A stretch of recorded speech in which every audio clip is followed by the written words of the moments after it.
Додека се уште трае молкот на Бихачка дали за нив е прифатлива албанската платформа, нешто за што рекоа дека ќе се произнесат откако ќе го добијат мандатот за состав на влада. Шефот на кабинетот на Ахмеди тврди дека Заев ја прифатил и истата ќе се реализира. Тој во интервју за емисијата Клик Плюс на телевизија 21 вели и дека албанските партии со освоени мандати во собранието ќе ја поддржат владата која ќе биде спремна да ги спроведе сите точки од платформата. Në lidhje me platformën. Në lidhje me platformën, çfarë një gjë që është një dilemë në opinion tani? A dini çfarë është më me rëndësi me platformën? Me rëndësi është Di shumë sa në. që është pranuar platforma dhe që do zbatohet. Është pranuar prej Po, prej LSDM-s do të zbatohet. po. Në fakt platforma, ju lutem, është deklaratë e përbashkët. Po. Ndërsa si pjesë e narrativit dhe frymës asaj marrëveshje deklaratë e përbashkët nuk është platformë në fakt, është deklaratë e përbashkët.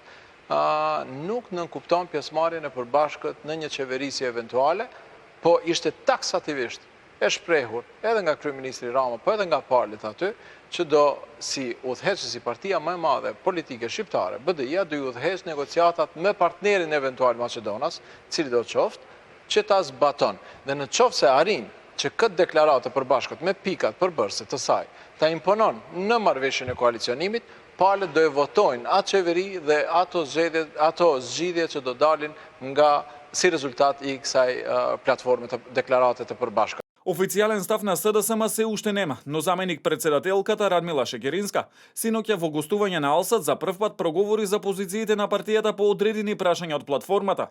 Во однос на усвојувањето на резолуција во собранието со која се осудува геноцидот врз албанскиот народ во Македонија во периодот 1912-1956, која е дел од првата точка во платформата постигнување на целосна рамноправност во согласно со Охридскиот договор и уставот, Шекеринска рече дека по разговорите со другите партии од албанскиот политички блок заклучиле дека таа би представувала концепт кој покажува дека сите луѓе страдале. Рече дека резолуцијата со консензус би се усвоила во законодавниот дом и тие би ја поддржале. Она што била почетна цел е да се осудат страдањата на граѓаните, на цивилното население во периодот на минатиот век, до пред Втората светска војна. Дали таква резолуција ќе се усвои во парламентот? Таков еден концепт кој што покажува дека сите заедно сме страдале, кој покажува дека војните и поделбите и донеле лошо на оваа земја и на нејзините луѓе, тоа мислам дека со консензус во собрание ќе се усвои. Дали ќе гласате за таква резолуција? Нашата поддршка ќе ја имаат сите текстови во собранието кои што ќе зборуваат за заедничките проблеми, кои што ќе зборуваат за заедничките маки макари во минатото и кои што нема да создаваат нови непријателства.